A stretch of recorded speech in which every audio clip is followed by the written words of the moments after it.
Hey everyone, I'm re-uploading this for people who wanted to listen rather than watch. I haven't done an interview like this before, so I'm experimenting a bit. The initial format was to keep things concise, since most of my viewers don't speak Japanese, and you're used to reading text on a lot of my videos. This time I took Aime's voice and transposed it over Yoshi, since I still wanted to try and respect your time, and keep runtime only as long as needed.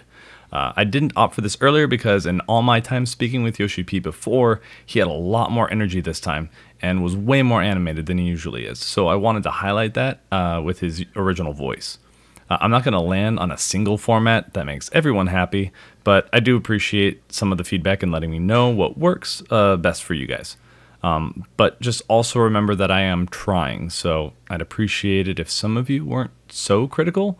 I listen well enough with basic requests without being hammered with how I let some of you down with my stylistic choices.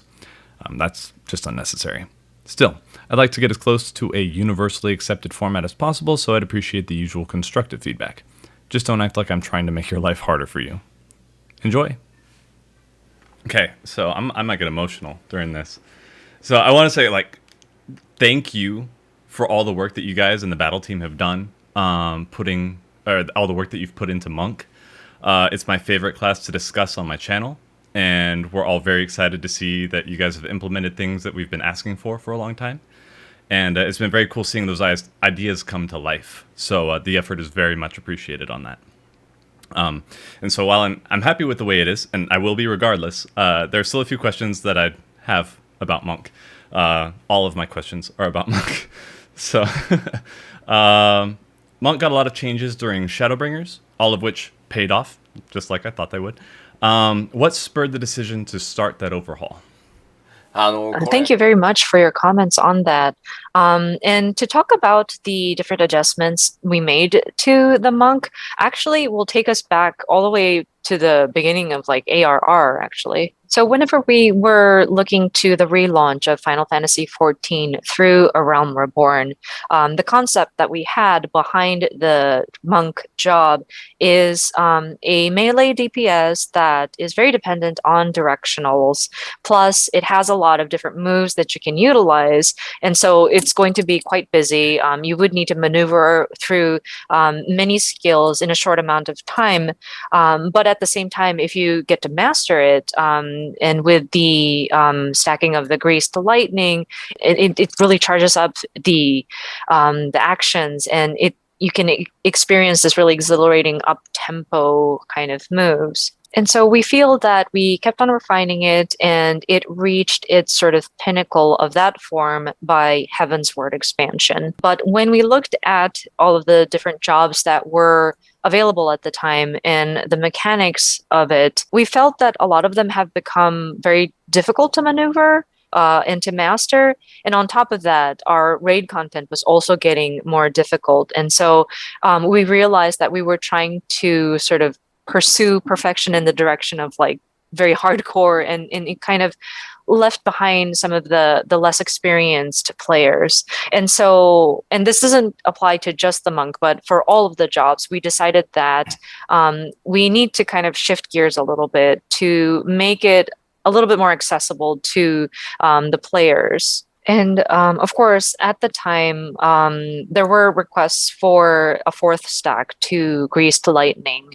But at that point, for going into Heavensward and leading up to Stormblood, we felt that, again, we didn't want to make everything too complex. It would kind of affect negatively all of the jobs across the board if we made certain jobs a little too difficult. So we decided at that point, for Stormblood, I'm afraid we're going to forego the idea of a fourth stack of Greased Lightning.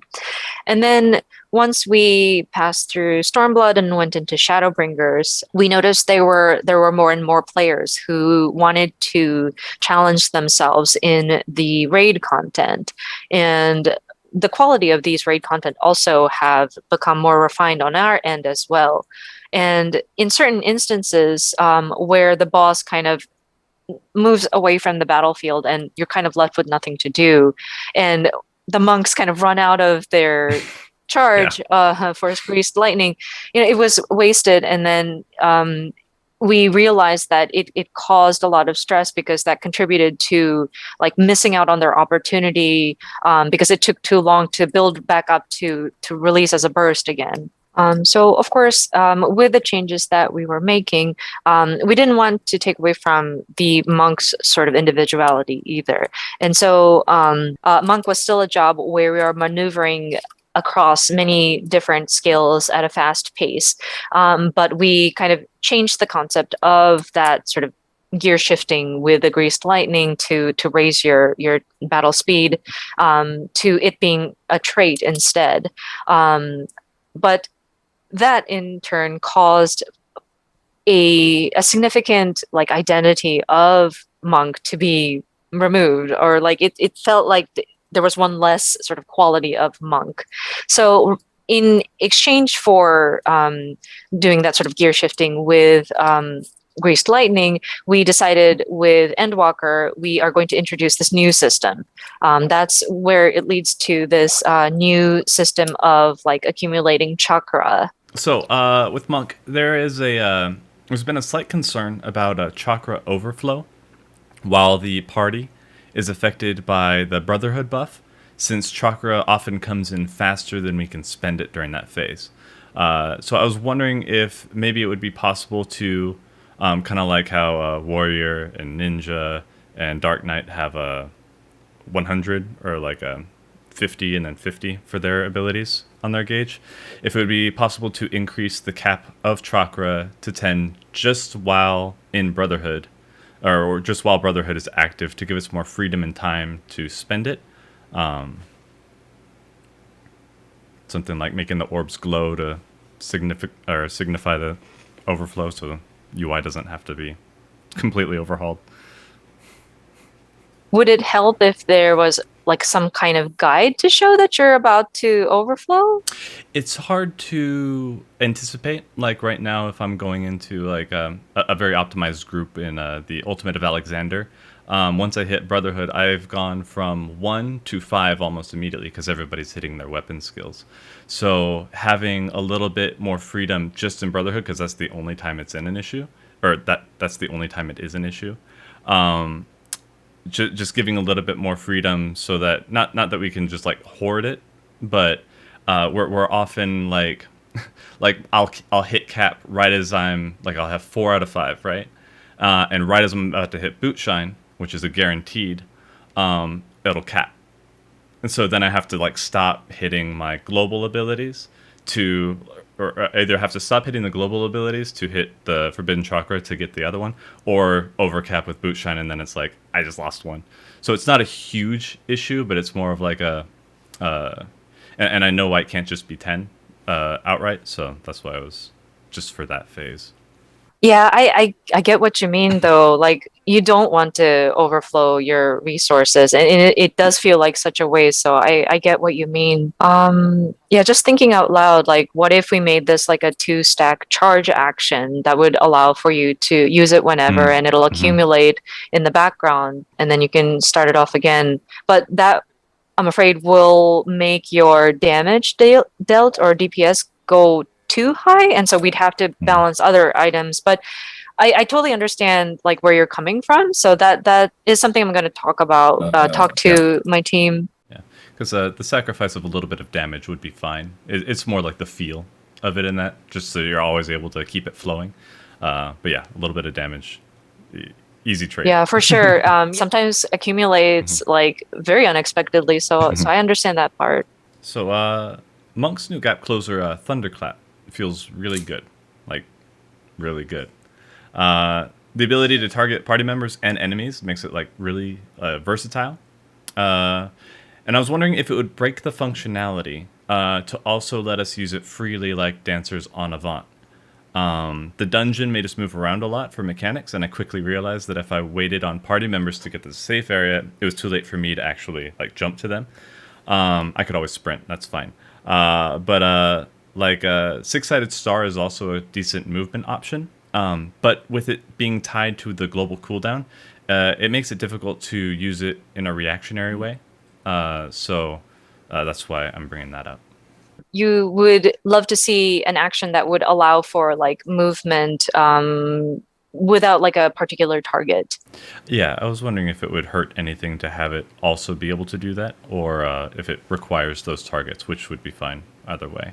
Okay, so technologically speaking, because Dancers on Avant is available, like it's technologically feasible. The reason why we made Monk's Thunder Charge a targeted action is rather than like specifying like a direction, I would rather write my macro so that it targets somebody and then takes me there. Probably because I use Black Mage main. Yeah. So with the Monk, of course, because it allows for you to maneuver so many different moves, I think the playstyle kind of dictates for the player to continue hitting the enemy for as long as possible. And, you know, just to move out of the way for some of the gimmicks or the mechanics, you would just target a healer, move over to them, and then come back and just continue your attacks. Now, an Avant, of course, is non-target, but you have to specify a direction. So will it allow for such a speedy sort of moving around as Monk's gap closer? And I believe the answer is no, because you have to kind of select your direction and then execute. And then also, speaking of targeting like allies, the Black Mage's Ethereal Step allows for you to target your ally, like a party member, and jump to them. But that is only restricted to party members. You can't target your enemy to jump close to them. So with the Monk, it allows for you to jump it allows for you to target both your enemy as well as your party member. So it was a bit of an experiment, but it is a very versatile move. But yeah, I think it will come in handy in some of the raid content where there's like a DPS check along the way, because the number of charges are very substantial, or like it has a pretty good number of charges that you can utilize. I think it'll allow for a very smooth movement, and it's a very handy action that you can utilize. So I'm hoping that you will get to experience that more in the various other content that you would want to try that out in. Yeah, I played Black Mage in Eden, so I'm used to that. I had macros for tank, healer, DPS. My tank likes to mess with me and try and aim tank busters at me when we're starting, so I always have multiple people that I'm getting out of the way. So I appreciate the 3 charges. They're going to get a lot of use. For sure. Like with these macros, I think you need to target the one you know you can trust. I think that's part of the technique too. So that list is getting small.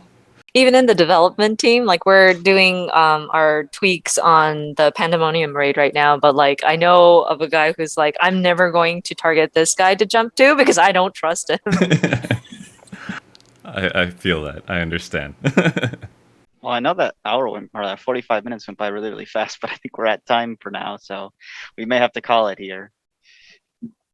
But I appreciate you guys taking the time to... 終わり？そうですね。1時間経過してしまいましたが。そうか。いや、いいよ。遅れた分もう1個ずついいよ。I've got him. まあめちゃくちゃ長くならないものがありがたいけどね。I'll try and keep it simple. So I agree with the decision to make Grease Lightning a trait. I think Chakra is way more interesting. But then we lost the cool aura that came with it. So it's a fair trade, but would it be possible to get an aura again, like maybe the monks from the story, or even the old one? Maybe tie it to the solar and the lunar chakras, something that maybe builds over time and then we lose it when we spend it. I just kind of miss seeing the lightning crackling around us when we were at full strength.